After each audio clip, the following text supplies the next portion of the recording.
Yes. Yes, it does. All right. Shall we go? Might as well. Maybe? And we're Sure. here. Okay. Good. All right. Welcome. Hi, and good evening, and good afternoon, and good day to you, everyone. Welcome to Australian Transformers Weekly. We are bringing you Transformers news from around the world into Australia, and sometimes Australian news out of Australia and exporting it to the world, although the exchange rate's not that good for us doing that, and that's kind of weird. This is episode 180. We are recording live on Friday, February the 1st, 2019. It is now the second month of 2019, and I've only just caught up on the first. This episode, we will be talking about new movie Masterpiece figures, a few other Masterpiece figures as well, because it turns out MP44 is going to come to kill your wallets if you are listening from the US as well, and he's bringing his friends. BotBots is becoming a little bit more than a toy line as well. All that and more coming up after this. I keep going into the Mario theme when we do that. Yeah, I noticed. It's kind of weird. It's kind of like my default waiting music.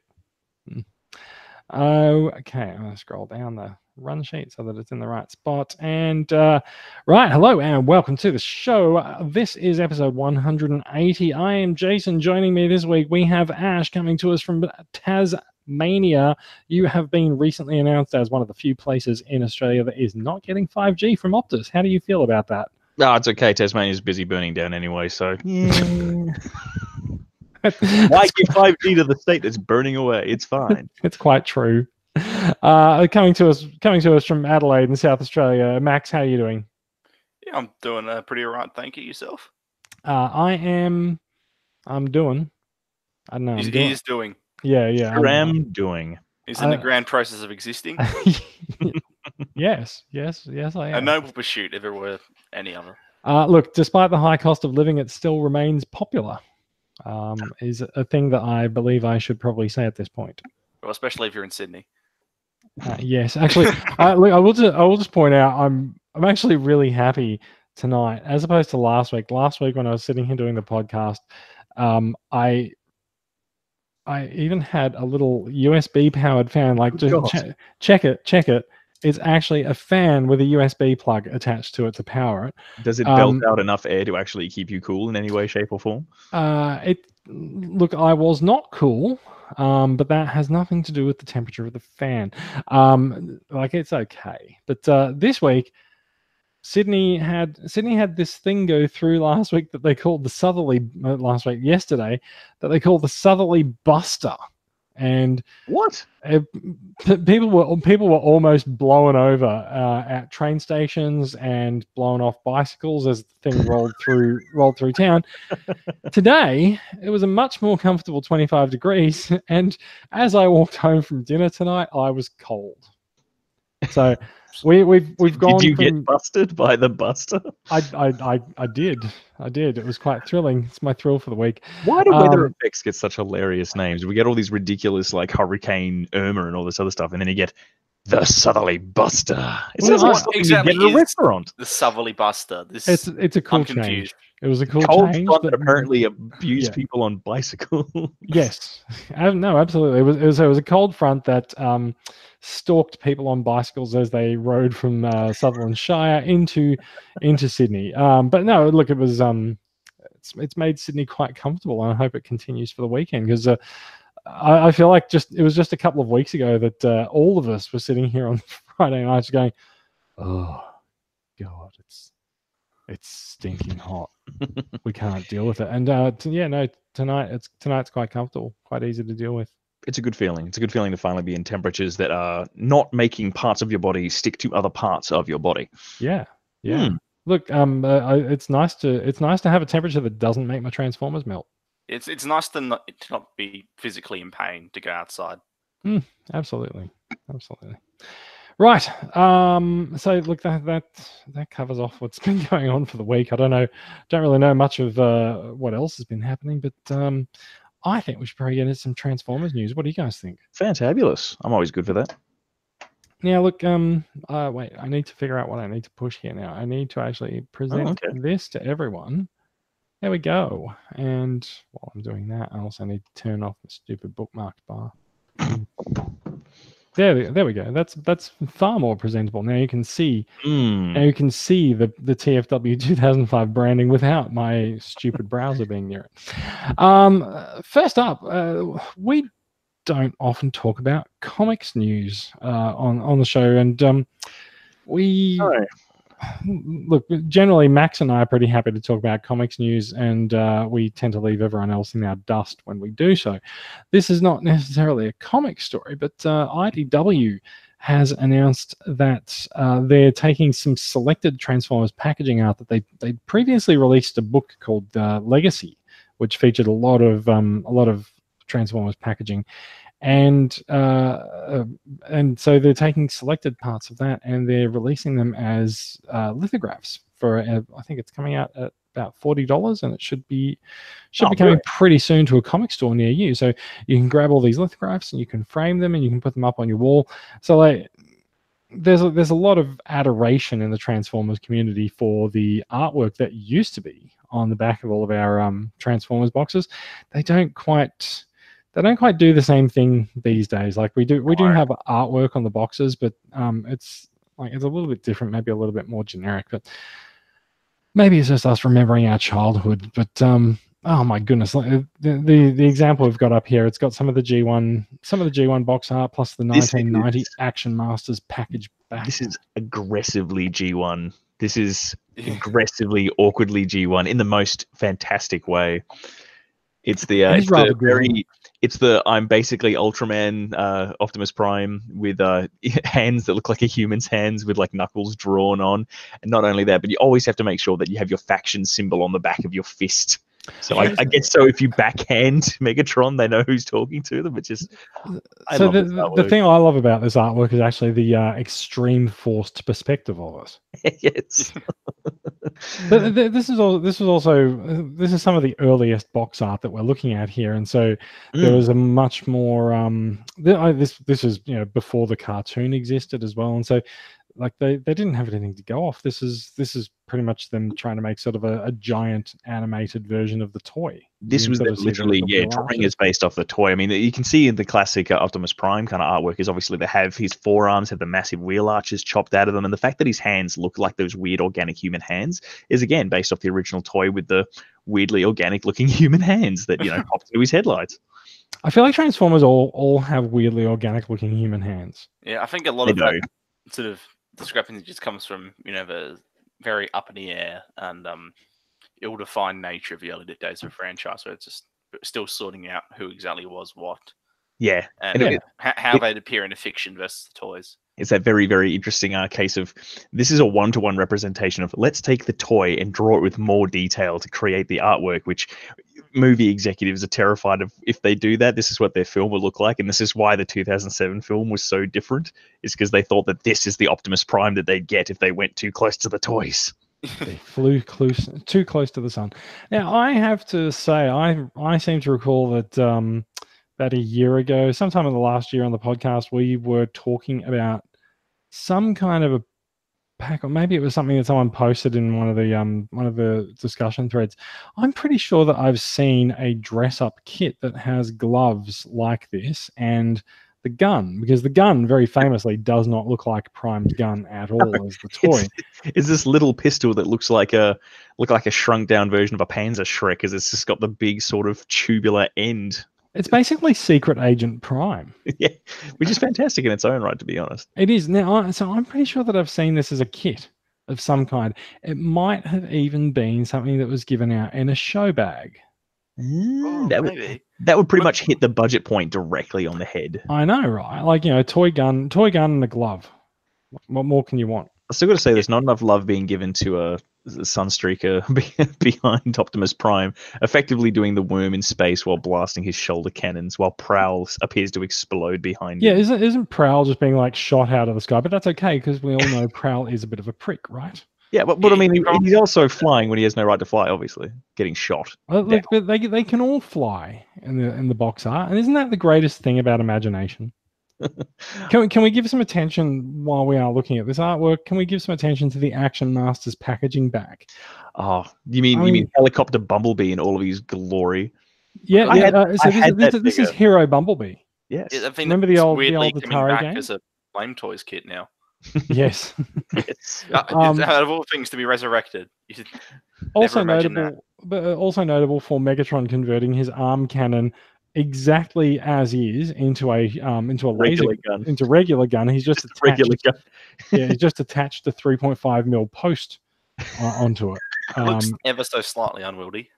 Yeah, like it does, but also like I could kind of see myself wielding that. These are the kinds of things that await you in this set, which is it's called the Transformers Package Art Portfolio. So look, I'm really tempted to get some of these and put them up on my wall. I don't know if I would frame them. Framing this many things can get really expensive. Maybe I'll frame some important ones, but yeah, no. I think it's retro and classic looking enough that if you do frame it and put it in your house, even people that don't understand Transformers will probably just immediately assume that it's an old piece of art that must be preserved in some way. Yeah. It does give off the appearance as being, it looks like a piece of history. It's not it's not purely, this is just a thing for Transformers fans. It's like, it's a quite old little it evokes a different time. It does. It does. A lot of the classic packaging art does. Just to confirm, that is Thunderclash coming through the Action Masters one, right? With just the massive truck just blasting through all the other. I don't believe it is. I actually believe it might be Optimus Prime's Action Master truck. Did he have a truck? Yeah. So Optimus Prime as an Action Master had a truck that you could connect him with to play.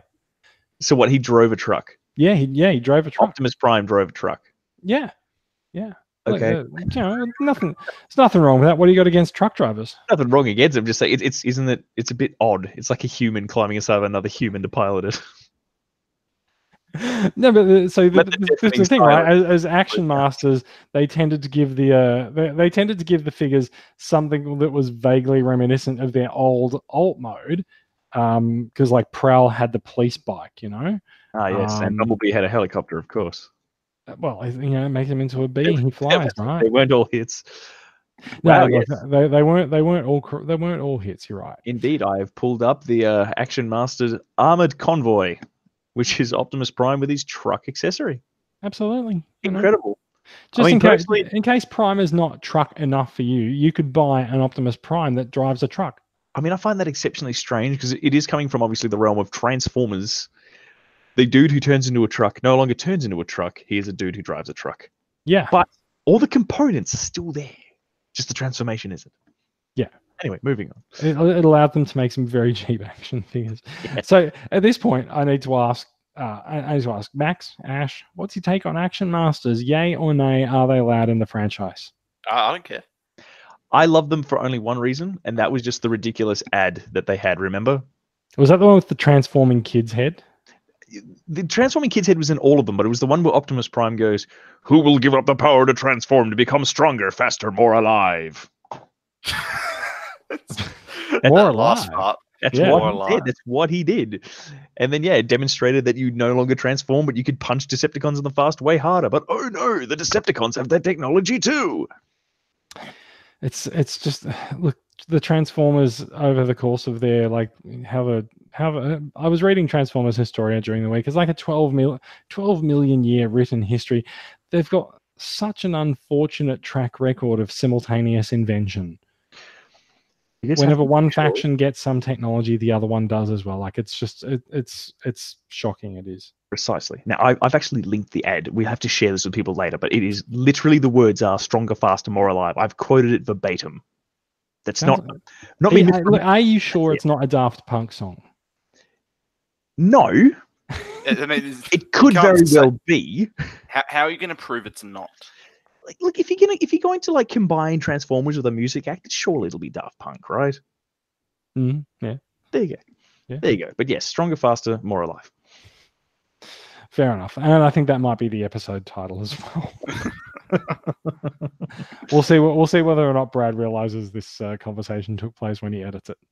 Excellent. All right. Let's move on. One other piece of IDW news this week. We are starting to see information trickle out about what IDW's rebooted Transformers will look like, and we do have a new artist on cover duties. Indeed. She is quite familiar to those of us who hang out in the Transformer sphere on Twitter. We are talking about Corylus, who is also better known as Umi Meow. Not Umi sure. Meow. Yeah, I'm not sure if I've pronounced her surname properly. No, Umi Meow. You got it right. Yeah, and so this is cover artwork, although it is presented in sort of a bit of a squared off form, and it does look like there's some kind of investigation happening for some kind of artifact that Prowl's got his cyber magnifying glass out to inspect and get a closer look at. While Bumblebee is, of course, panicked about something that's going on off panel. Find out more next week. Yeah, look, I'm really happy to see more of Corylus's work anywhere. Like I still don't really know what to make of the rebooted IDW continuity. Have you? So I've actually read some comics over the course of the week. Have you read the Bumblebee one shot that's called Win If You Dare? I have not, but I'm very interested to know more. It is quite interesting because like it's kind of like the nearest thing to a preview of what a rebooted IDW Transformers could well be. It's like in a way it's almost kind of what we're afraid of, right? It's a very simplified plot. Transformers and Autobots and Decepticons fighting on Earth, and Bumblebee gets injured and then goes off and meets a human and has an adventure and ends up fighting off the Combaticons. But I thought it was quite interesting plot-wise, where it's sort of Autobots and Decepticons lying low on Earth in sort of the early days of their war on the planet. Except the humans know full well that Decepticons exist, and so when the Decepticons actually reveal themselves, the humans are just like, yeah, no shit, no, you're the reason we've been developing a super weapon. I think that's actually a fantastic plot point. It's just like the most realistic approach to it. Honestly. Yeah, absolutely. Exactly. It kind of feels like to me they sort of went, let's sort of borrow the Nick Fury thing from Avengers. Is like, sure, but whatever. So yeah, look, it's an interesting thing. It's because it's actually like an original graphic novel. It's quite long, and like not unenjoyable. And you can order off Amazon for $15-16. So it's worth having a look at. And there was sort of just like a filler, in between. Yeah, it's just sort of like it's a little mini adventure. It's not connected to anything else, but it's just something to tide you over. It's a way of reminding you, like, hey, we're still here. We're not going anywhere. See you in a couple months. Yeah. Yep. Transformers still exists. It's being printed. You can buy it. You can read it. It's good. Exactly. Right. I have no issue with a major reboot happening, if only just because the last couple of IDW things, in a good way, were really crazy adventures. Everything that happened on The Lost Light, what happened with Cybertron was incredible. And it's sort of a case of when you fall into that rut of where do we go from here, that can be an issue for writers and everyone else. A reboot's not necessarily a bad thing. It can also be a refresh. Yeah, it definitely did get quite continuity heavy towards the end. Yeah. To the point where I think it really actually was the biggest attracting factor from the climax of the entire series in Unicron. So I'm glad that, they're having a chance to, take a unencumbered stab at writing some new stories. And the baseline is that as long as each time you redo something is better than the last, you're on the right track. I tend to agree. Like I've been saying for a year now that the upcoming reboot is possibly not really a bad thing. Like everyone's sad that Lost Light's gonna ending and ended. But Lost Light doesn't go away. You can pick that up and read it anytime you want. And, as callous as it sounds, James Roberts has had his time on the stage. Now it's someone else's turn. What else could he possibly do? Oh, look, he can. I'm sure he can do plenty. He's made a legion of fans from his work. And it's time for someone else to tell their story. We'll see how we go. Yeah, and it's always worth mentioning to fans that when something gets rebooted, it doesn't mean that the old media that you enjoyed has been deleted. It's not gone. It's just bookended. It exists. It's there, and you can enjoy it as much as you like. Give it to your friends. Let them enjoy it too. It's fine. It just means that there's new stories being told now, and you can enjoy those too. It's fine. So I think it's really interesting to note that a reboot of things is not a bad thing, and the things that came before don't necessarily go away as we consider the next story, which is the reveal. We've heard about it for a while. The reveal of masterpiece movie MPM 08 Megatron, the 2007 Transformers style pile of shrapnel. Thanks, I hate it. As I demonstrated in an absolutely hilarious skit video, you too can make your own Studio Series Megatron at home using simply tinfoil or any other metallic bag, and then just crumple it up, and there you go. But I mean, all jokes aside, it is an exceptionally faithful recreation of the 2007 Megatron, which he was imposing. He was large. He had a design. That's the most I can say about it. This is Megatron was a character that definitely existed. Definitely was in the movie, and he existed as a character. Yes, and I mean, from what I've seen, this is a pretty ridiculous. Like, it's one of those cases where you see the old mode, you see the bot, and I can't really tell how the engineering works. I mean, there's a few. I mean, I can tell from this. I can tell.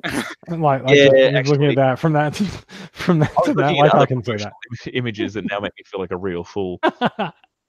I think a better example would definitely be Jazz. That's actually it. There's two images I've got. Oh, yeah, there's more in the next story if you want to bump over to that. Yeah. This is true. So this was not the only NPM reveal that came to us this week. The next is the one that has had the most jokes told about it over the course of the week, even though they are literally the same joke repeated over and over again. Yeah, ladies and gentlemen, make a wish. That's the Transformers fan base for you. Yes. Yes. Look, I'm guilty about a lot of that as well. So there is, to go with the new Masterpiece movie Megatron, there is also a Masterpiece movie Jazz, who does come to pieces. Just so that you can faithfully recreate that scene from Transformers the movie where Jazz got ripped in half by Megatron as seen by this, by this photo. And then Megatron, Megatron has Allspark accessory and a removable chest piece, so you can replicate his death as well. So these figures both have gimmicks to replicate the scenes where they die. Well, at the same time, though, you also got to take into consideration when you get a figure, usually what they'll do is they'll do some kind of character-defining accessory to make it interesting. You know, you get things like Bumblebee comes with his super cool, wrist blade from the Bumblebee film. Is that a way of saying that the only interesting thing that happened to Jazz in the is that he died? Is that he died, yeah. Yeah. But it's the only other thing I can think of that he did in that film was he went, "This looks like a cool place to kick it," and then sat on a car. That was it. He did a backflip as well. Yeah, that was about it. Now, I mean, look, I just want to point out, I just want to point out the Megatron shots that we're looking at here. They do look really good, right? The color palette's right. There's just enough menace. There's just enough sort of coppery bronze sprinkled amongst him to actually make him look interesting, which I'm absolutely positive he did not have that kind of color palette in the movie. I believe you are correct. So the toy makers have just sort of gone, well, this is how we looked in the film, and if we just put in 10% more interest, suddenly he's a good figure. I think that pretty much sums up Studio Series, though. Which is good. I mean, there's nothing wrong with this. With somebody wanting this figure, that's fine. I mean, this isn't Studio Series. This is a Masterpiece figure, isn't it? This is MPM. Yes. No. So you're right. It is. It is. Good. Sorry, I was going to say, if this is Studio Series, my mind's been blown because. No, it's all right. I'm all over the place because we do have Studio Series coming up later on. We do indeed. But yes, so you can relive the iconic moment between Jazz and Megatron where Jazz says, "You want a piece of me?" And then the greatest dad joke in the world, "No, I want two." Snap, Jazz. Right. So I thought this was going to have more photos of Jazz in it, this story, but even then they sort of have the extreme close-up of him being torn in half. Oh, there we go. Kind of it. Here we go. You've even got Jazz's strange shield gun. Yeah, whatever that is, I guess it's his shield gun. Same sort of thing as Rhinox in Beast Wars. Hmm. It's Yeah, like I rag on the Megatron design a lot, but I love the look of this Jazz, and the figure here just replicates it so perfectly.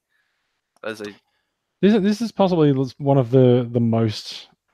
Jazz was one of the characters that actually most evoked his G1 likeness. Yeah, and it's not even just that he's G1, and he has that sort of he has like a really distinctive design of in the movie, right? It's coherent, has a nice, easily identifiable silhouette.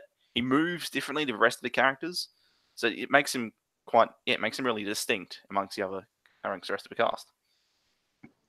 And it looks like some good engineering in there as well, because looking at him, obviously you can see some cues to the alt mode in his just, bot form. Obviously, he's got the iconic sort of front grille chest. You can see there's some tires hidden really far up in his shoulders. It looks like it's going to be a very interesting transformation. Most of the MPMs are, aren't they? For the most part, they're pretty good. I mean, I know that there's a couple of irritating parts. I know that the new Bumblebee, apparently, to quote somebody, is a joyless mess. I've heard that neither Bumblebee nor Ironhide are very good at all. Apparently, Ironhide is a similar case of if you can get all those panels back where they're supposed to be, you actually get mailed a medal. But yeah, Jazz looks like an exceptional movie masterpiece. I don't buy movie masterpieces, but I would come close for him specifically. Maybe Revenge of the Fallen Megatron. If someone, so you don't buy movie masterpiece figures, but if someone was to give this to you, you would not throw it away. No, correct. I would transform it, and I would put it in the dark corner of my house. Still on display, but just in the dark corner. Mm-hmm. Yeah, no. It's on display. It's on display where it cannot be seen. Yes. It comes with a running Sam holding the Allspark. It comes with the funniest part of the whole thing. It comes with realistic action. Get to the building, Sam Witwicky. Plus, it comes with. Do you reckon he screams? No. Oh. Get to the building. Max, he doesn't even have a mouth. He's not screaming anytime soon. He's also got horrible mouth, but he must scream. Exceptionally yellow. He looks like a Simpsons character. It's true. He also does appear to be walking like an Egyptian. Which is perhaps more appropriate for Revenge of the Fallen. It's just a strange inclusion of like the least likable human character in the franchise. Actually, no, I know what he's doing. Right, he's actually the logo from Portal. He is. He's like looks like a stick figure running it. But again, it speaks volumes about how much respect was given to Jazz in the film. That the only other accessory that he comes with as a character-defining piece, apart from his own severed spinal cord, is running Sam Witwicky holding the Allspark. I think it speaks volumes that they didn't actually license Shia LaBeouf's image for it. In fact, they've literally left it as a blank canvas. I think they should have put an emoji on his face. Yes. Which one? Literally anyone. Well, I will vote for the poo. I'll vote for the poo emoji. Poo emoji. There we go. Yeah. Segue. Excellent. All right. Let's move on. A little bit of news about the looming release of the Wallet Destroying Wealth. Staying in the realm of masterpiece figures, but moving away from the films, as it were. Yes, much like you said. Yes. You need to obviously call your bank and tell them just to, tighten the locks, because this thing hates your money. No, it loves your money. It just loves taking it off you. It hates your wallet. It wants to empty it. Yes. So we are talking. In case you can't tell if you're listening to the podcast, we are talking about MP44 Masterpiece Convoy 3.0 is coming to the US and Canada and possibly other territories as well as Masterpiece Optimus Prime the 3. Thank you, Hasbro Toy Group, for that. It has a list price of $450 a little bit more than what we've all paid if we pre-ordered it from Takara. And it will be in shops. So we are looking at the previews solicitation for it. It will be in shops on September the 4th, 2019. So that's a little over 8 months from now. If you put away what $20 a week or $30 a week or so, like you might be able to buy it in the far future. Yes, in the fullness of time. Yeah, but I mean, it's one of those things. It's masterpiece collecting isn't a hobby for people that want to save money. That's true. Look, I actually think the most interesting thing about this is the fact that they are going to be, they'll obviously be producing enough of them to release it worldwide. It will be much the same, and I think this is probably a good thing to segue into the next story. It will be much the same as its Japanese release, with a very, very stylish slip-on cover from Hasbro. Stylish. Yeah. So people that aren't familiar, a slip cover is quite literally a cover that goes over the top of an existing thing. You might be familiar with hardcover books, sort of having that lovely sleeve of color and imagination and, excitement on top of it.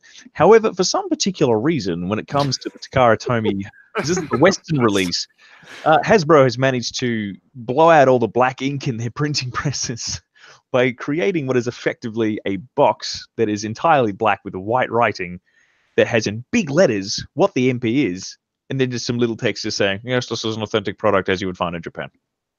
Yeah, that's what it says. That's it. As sold in Japan. Yes. And it's really odd. I know that in some cases, a release from Japan gets different, package art or a slipcover in the US, if only just to try and it makes more sense. Some things make more sense in Japan and they need to sort of be dialed down and changed for a Western release. This is just weird. It's like a certificate of authenticity with literally no flair. You know what though? There's a couple of things out of this story that get me right. First of all, this has been classed as a slipcase it's been said to be a slipcase. Oh, I'm sorry. I'll hit the microphone there. Don't abuse microphones. Don't do it. It's said to be a slipcase, but it's very clearly a box because it has an edge with a flap on it. So if this is a slipcase, it's actually a complete containing box that is designed to sit around the MP17 box. Now, it's a Masterpiece car. Those don't have very big boxes. So maybe for the smaller Masterpieces, there will just be boxes that they stick the other things inside. But I have a theory that this is actually going to replace the entire box. And I think they'll take the inner bubble out, and I think they'll ship the inner bubble inside these boxes in the US. Maybe it's just cheaper. Or maybe, in a complete surprise to everybody, when held under a black light, the box actually has a secret message that says, this is an official product if you rip off artists, not a KO. Look, I think the other thing that we should note here is that Hasbro has been falling way behind on Masterpiece releases. They haven't been keeping pace with Takara over the last few years.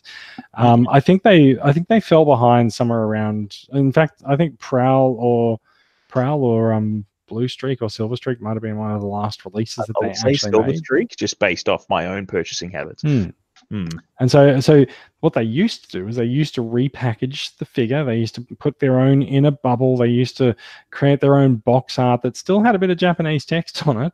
But the Hasbro Masterpiece boxes were actually quite nice. They had quite a nice design to them. But they've been largely absent for the last couple of years. They re-released Optimus Prime in that style packaging, I think last year or the year before. They did Soundwave with all these cassettes. So these are just re-releases of existing figures, right? They were just repackaging stuff, and a lot of the Takara Tomy Autobot cars have never come out. Most of the Seekers have never come out. I mean, look, Hasbro's never even released Masterpiece Megatron. They probably never will, in fact. But no, things like no, it makes me very mad. Things like Ultra Magnus, Ratchet, Ironhide, these haven't had official Western releases, but everyone's got them, of course, because everyone imports them from Hasbro Asia. But actually getting these things onto store shelves in the West is something it's kind of beholden on Hasbro to really just sort of pick up the slack and do this. And we've seen a deeper collaboration with between Hasbro and Takara in the last year or so with like Power of the Primes and now with Siege figures. Yeah. And so it's really kind of a case of like Hasbro is just pulling their finger out and just going, yeah, actually all these upcoming Masterpiece releases, we need to actually, make some money off these things to stop them being $450 for God's sake. But yeah, they need to make some money off these figures rather than just selling them in one territory and distributing them through Hasbro Asia. They need to get them on shelves in other countries, which would be appreciated by all those audiences. Absolutely, it feels like a missed opportunity almost. Yeah, it totally is. It has been for a long time. the fact that there's no parity between the ranges, and now amusingly we used to have Hasbro's own MP naming convention, and now they've abandoned that and they're just using Takara's MPs. So, someone at Hasbro's done the numbers and figured that at around 17 it doesn't matter anymore. they can't count past that point, apparently. So they're going to release MP 17 Plus and MP 44. Who cares? You know what? They've actually become a third party. Oh my god! Like that's the order in which third party release their figures. They'll backfill it later. Fans toys after seeing how popular their masterpiece the likes have gotten. Yeah, but I mean, like we've seen Ocular Max figures from MMC over the last few years, and I think they've gotten up to like 10 or 12. They're just about to bring out their RC. She's a PS04. Oh, good. That makes sense. Just cool. We missed 4 along the way. Sorry, guys. Here she is. Sorry, go on. I hope you weren't paying attention. Yeah. Yeah, they just assume people can't count. That's it. They're actually oddly correct on that front. Let's move on. We do have a little bit of Studio Series news. This one is a text-based story. My apologies. Indeed. There is a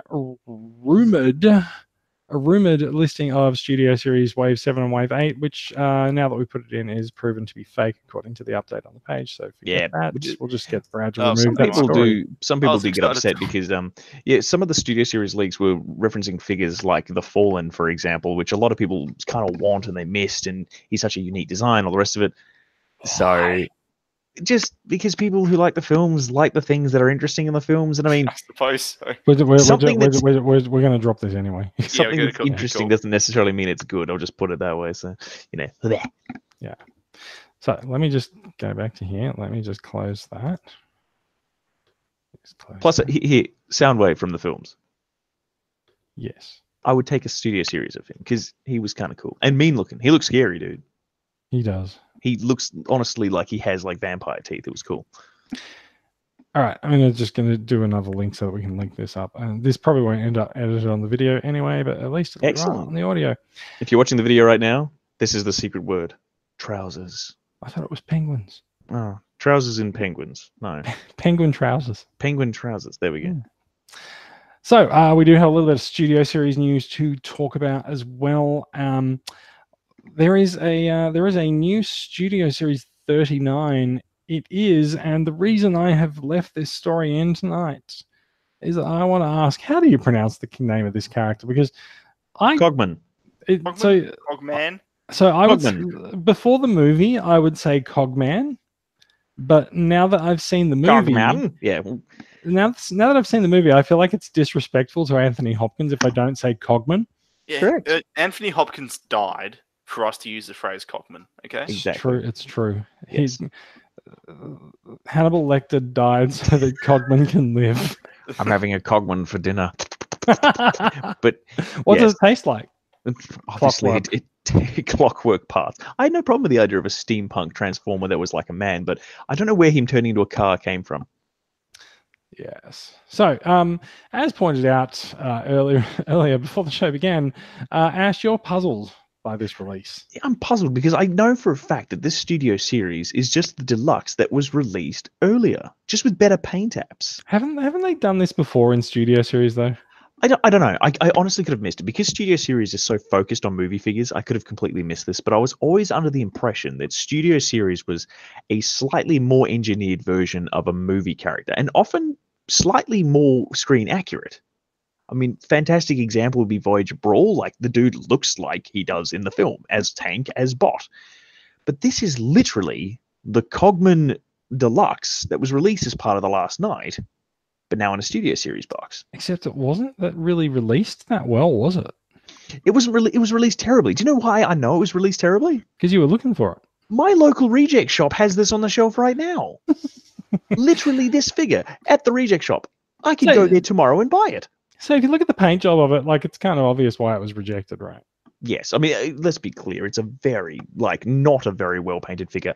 The Studio Series just goes to show a little bit of better paint, some proper plastic and right in good areas can really make a figure look a great deal better. The Studio Series paint job is actually less accurate. Like, he was quite bright in the movie, but it's very bronze, if I remember correctly. They can't quite you can't really replicate that with that dull grey Hasbro plastic. So No. it just comes out looking terrible. Whereas on the Studio Series 1, yeah, it's a bit more inaccurate, but it looks so much nicer as a figure. It is interesting. Like on Yeah. screen at the moment, we do have the Studio Series figure on the left and the Last Night. I almost said the Fallen Knight. The Last Night Deluxe is on the right. And I got to say, I do like the gold highlights on the original release, but the rest of it can go and die on a fire. Yep. So, I mean, there is gold on the newer figure. I mean, it was a goldy kind of bronzy kind of color. But he doesn't really have any of it in the areas that you expect. He does have it in the face, but there's none through the chest. The legs, as always, for some reason, just paint cannot appear to hit a Transformer's thighs. I think there might be a law against it. I don't know. But same thing here. You got that same sort of dull, washed out silver, finger quote, plastic. Yeah. Yep. But I mean, he was also a headmaster for no reason at all.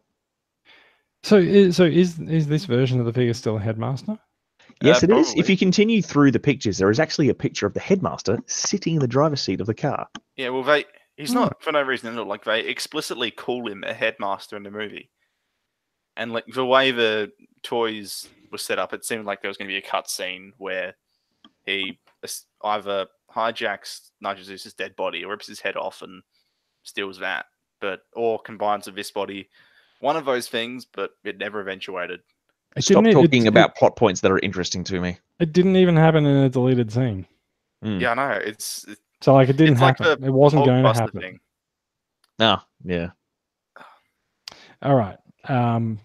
So yeah, look, that's a thing that's going to happen. Again, not an awful looking toy.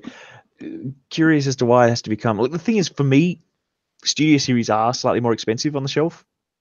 This figure didn't cost that much, and the added paint and the scene in the box does not really justify adding $15 to it. So, they're not $15 more expensive, are they? I thought the deluxes were usually this like $35. one. If you look up the original Cogman release, he was one of those hanger dudes that was just there. He's one of those. He's one of those things that comes out in like the sort of quasi final wave of a line. Yeah, and, so and he was distribution. Literally boxing away. I thought he was a one-step changer. He has what's his face? Whatever the Trigger Con's name was from Yet of Titan's Return. Yeah, same deal as him, where it's just end of a line. You know, one new figure in a wave, and the wave gets really poorly distributed. Yep. All right, I'm going to move on to my favorite story of the week. Baby Drift. But it's not Baby Drift, though. It's Baby Scissor Drift. Baby Dinobots. Yes, Baby Scissor Drift coming with all new Baby improved dinos. Baby dinosaurs. Again, things that were in that film for who knows. I was too excited to sing on the podcast, and I messed up the lyrics. Okay, it happens. Why is Drift the one who has the association with the Baby Dinobots when, if I recall, all he did was try and kill them? He is a figure that is being released, and they needed to use the molds. We got to fill up the box. Now, tell me, the baby dinosaurs, were they previously released somewhere else? I can remember there being some kind of... This figure's just been floating around awaiting release. Oh, not the figure specifically. No. So this Baby Dinobots package here. So this Drift with the Dinobots package, I feel like it's been floating around for about a year now of just awaiting release in some form or another. So Baby Dinobots have not been commercially available before this. I have a sneaking suspicion that they were available in Japan. I thought there was something that was super exclusive, like in a stupid Japanese way. Yeah, it would have been. I think this guy came out. No, he didn't. It must have been. I think this guy was originally slated to be a Comic-Con exclusive, and it never came out. So he was going to come with the Dinobots. So whatever the case, this is the only place where I've ever has seen release these Dinobot figures, and the package here has been floating around for a very long time. Drift has a nice deco. He does. He actually has quite a good look about him. It's. I mean, don't get me wrong. It's panelicious, but that's just how it works. But it's still quite a tidy alt mode. Yeah. No, it really is. I mean, I don't know if people are going to buy it specifically for the baby dinosaurs. Like, would people be interested in the baby dinos from the film? Were they a highlight? I feel like I feel like they intended to make them something, and then they realized that they couldn't really work them into anything in the movie. You mean like everything else in those movies? Mm-hmm. It was going to be for something all the else, and then it busyness of wasn't. those movies, the Last Night certainly had a fair bit going on. In about 5 years' time, Lorenzo de Bonaventura will get on stage and he's like, "Oh, we were going to do all this cool stuff with The Last Night, but we didn't get to." And then Bumblebee came in and took over. Yep. And it wasn't a reboot. It was a pre-boot. Yep. So yeah, look, there's Drift's robot mode with the junkyard backdrop. That's one of the things I really like about Studio Series, is the fact that they do give you these nice pieces of cardboard in the box that do function as backdrops. They could do with being slightly larger, but I think I'll take them. Fine. Right. Last couple of stories before we finish up for the week. Look, we love Transformers BotBots on this podcast. Ash and I have taken it upon ourselves to collect a few. Did you open up your second? I did. What is he? I did. He is a. I don't remember his name, but I know it was absurd. He is like a milkshake, like a fast food milkshake. Oh, nice. Flip down visor, hands pop out, little legs, and the whole right. And the best thing is that when you flip down the visor to reveal his face, he's just got the happiest look on his face. He is thrilled to be a thick shake. Yeah, nice. What did you do? Cool. See, I haven't got that one. Thick shake. I'm sad now.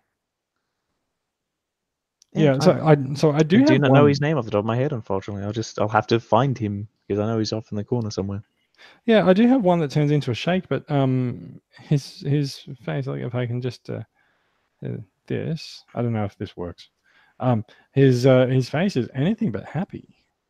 That is not him.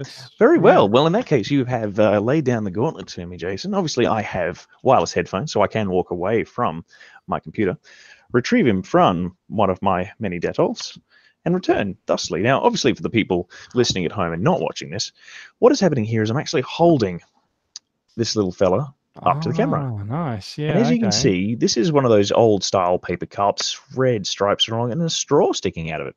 And then, when you do a little flippy-do and whip out the arms and the legs, I'm not going to whip out the legs right now, if only because they are very, very tight and exceptionally, they will destroy my fingernails. But, you look, that is one happy little thick shake, man. He's a cool, happy little dude. He's also wearing shades. I got to say, I reckon that dude might be more intended to be cola instead of a shake. A cola, you say? Yeah, or a soft drink, perhaps. Because like it's that kind of post-mix cup drink, where you put the flat. Yeah, I was going to say, is yours specifically is a thick shake? I'm not sure, but is let me flip the camera back here. His Are you a thick shake or like a frozen Slurpee? He might be more of a Slurpee. Are you a sippy slurps kind of guy? Yeah. Well, so it's not Slurpee. It's not sippy slurps, but yeah. Anyway, BotBots. BotBots are evolving. They are becoming something more than just those cute little robots that Ash and I have spent the last 5 minutes blathering on about. And during the week, it became official that Transformers BotBots merchandise is starting to hit with apparel and also hoodies and other things. And they all appeared on Amazon for pre-order. And they have since vanished off Amazon. Surprising everyone. Yeah, we can't show you, especially the three of us, as we tried to load them up. Because it was something we were going to discuss in length. But at the moment, there was T-shirts and other apparel coming out. So it was obviously something to indicate that Hasbro's really, embracing the whole idea of it, considering the amount of money they spent on copywriting all the characters' names. But it's just more the fact that, they have apparently vanished again. So they might come back. It was very well realized. I think they'll come back when they're actually ready to launch. So we've got the first one over there, which is You Want a Pizza Me, which is the pizza. The BotBot that turns into a pizza literally turns into a pizza, which is. And I like the second one, which is the hashtag BroBots. Yes. Which does actually have the pizza dude on there as well. It's also got a bunch of the other little guys too. It's really cool that they're like embracing the whole hoggedly silly idea of it. And I mean, I actually don't mind the You Want a Pizza Me shirt. I'd go. So the second one that we're looking at is actually the report from Cybertron, which does say that the t-shirts are about $20, long sleeves are about $30, crew neck sweatshirts are $37, and pullover hoodies are $42. And those are US dollar prices. Yep. These things are not cheap. For my money, I think I would rather that Hasbro went along and partnered up with someone like Uniqlo and put out a range of these things. Uniqlo's prices are all quite affordable. Give it 10 years, and just for some reason that you cannot explain, they'll just appear at Kmart. Yeah, that's true. That's true. Much like my shirt this evening. Again, classic Transformers, Optimus Prime. All right. Now that I've done that, I do have to point out one thing. I have done a little bit of research. Soda Cup Person is, in fact, the power of Energon turned Twerple Burple into the class clown of the Greaser Gang. And it's a she. Were any of those words? Twerple Burple is the name of this character, the shade-wearing soda drink. Yeah, just for clarify. Yeah, so there you go. That's BotBots in a nutshell. Talk about them in public, confuse your friends, make enemies out of other people who just say, just speak English. But, that's half the fun. It does happen. Yes. Right. And one last story, which I threw in at the very last minute. Prime One Studios. I threw this in because we always talk about statues and then none of us buy them because none of us really care for them. However, Prime One Studios. I them. My wallet doesn't. That's kind of the same thing. Prime One Studios is teasing a Bumblebee-styled Optimus Prime design, and look, it's the detail. Their stuff looks amazing. It's going to be great. It's also going to destroy someone's wallet, very likely. I've never met a single person who owns one of these. No, same. No. I feel like it's the kind of thing that I should be paying admission to go into a place and look at it. Also, I have to be honest. I've seen some of them in person in Malaysia, and they're actually not as impressive in person. Really? They have this weird plasticky sheen to them a lot of the time. If you want a really accurate version of a movie character, buy a 3A figure. Because I looked at those as well, and those looked perfect, right? Comparing a 3A Prime and a Prime 1 Prime side by side, 3A is markedly more realistic, but is also an actual action figure and about a third of the price. Are you talking about the 3A Deluxes, though? No, the premium scale, but even so, it's still much cheaper. The big boys. They do look very, very cool. Their Prime is exceptional.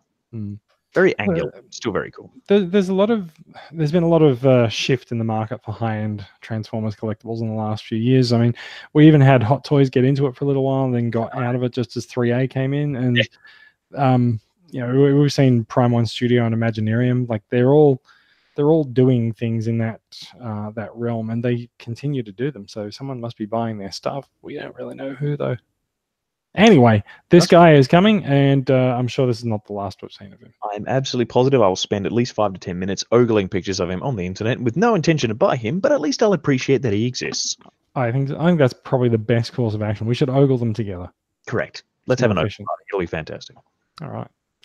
That is the end of the news. Now, very, very, very, very quickly, Max and Ash, you both have acquisitions this week.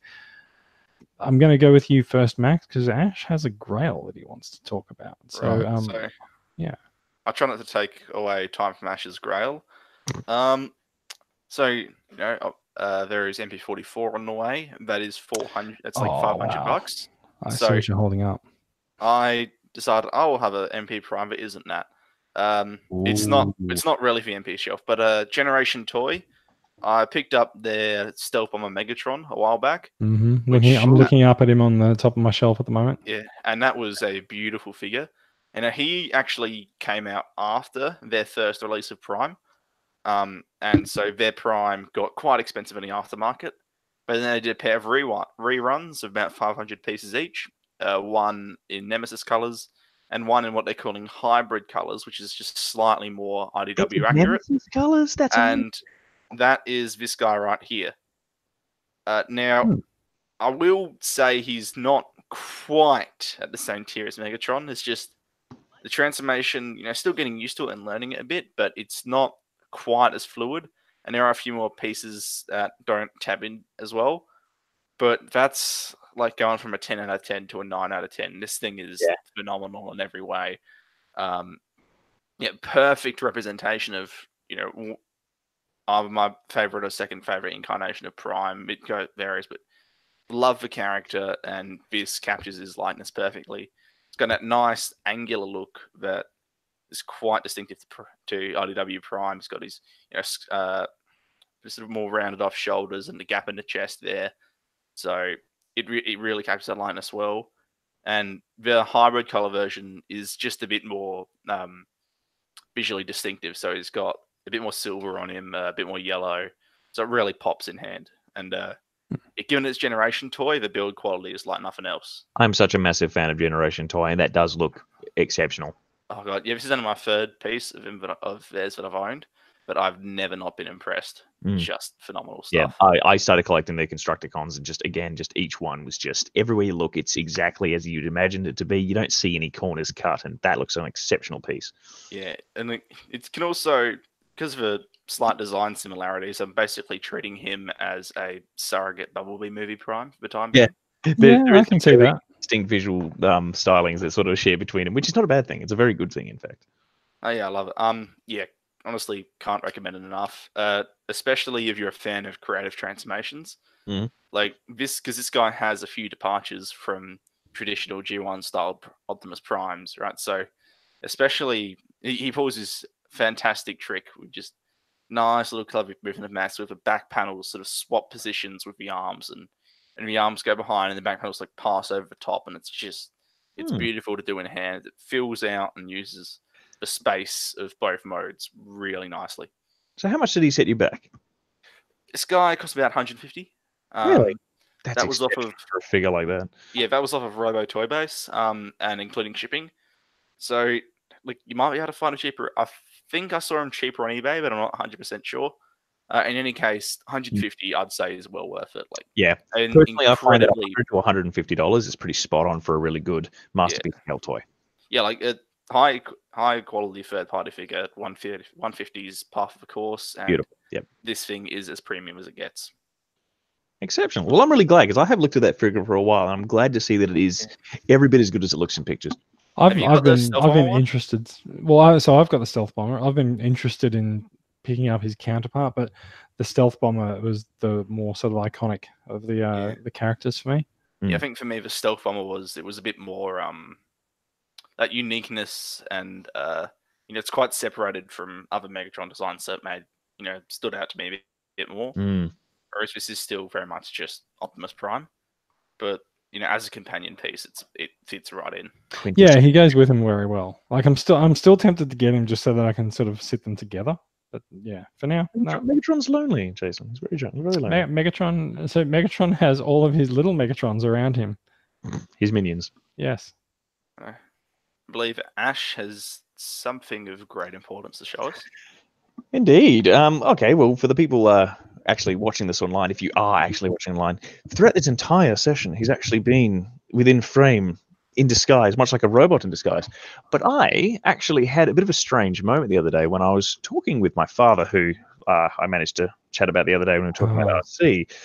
And he actually asked me, when did you start really liking Transformers? I don't know. As being my father, he was probably more asking as a, when are you going to grow out of it kind of thing, son. But I don't know why, but I just had this snap of going, I remember the first Transformer that I really, really liked. And it was this guy. This is Turbo Master Rotorstorm. Is that actually the figure, or have you acquired one? Obviously, all of my toys were given away by my parents at some point. Yeah, much to my absolute distaste. See, I thought because you were saying that you were talking to your dad, I thought your dad was going to go, oh well, I've brought this to you. I'm pretty sure during the entire conversation, I kept thinking, is this going to happen? Will this happen? Does it? No, it's not going to happen. No way. No way in hell. But yeah, from that glorious period where Transformers started to get brighter and brighter colors and just more and more odd design choices, Rotorstorm is a beautiful baby blue helicopter with a neon pink cockpit and translucent pink blades. Now, if anyone has any interest in this figure from the past, you probably will realize that the fact that I have the rotors is incredible because for some reason, these things are designed to actually come off the toy, not because they turn into a weapon, but just because they want you to lose them. Similarly, he obviously has the old Generation 2 firing missiles. Same with he has these removable cannons that are spring-loaded to fire them. Both of these actually work. Now, I actually picked this up for what I consider to be a song from somebody in Germany who sent it to me packed beautifully. And yeah, for $50 with everything Very you impressive, yeah. that is exceptional because this guy new in box nowadays can get up to 4 characters. It's absurd to see. But how are the stickers on in there? They look pretty good. Stickers are actually really good. You can see obviously he's got some shoulder decos there that are really nice. Got the neon pink background with the Autobot symbol because why not? Some internal detail on the legs is actually red stickers applied there. On his little rotary fin things as well, he's got this bright pink stripe running down it.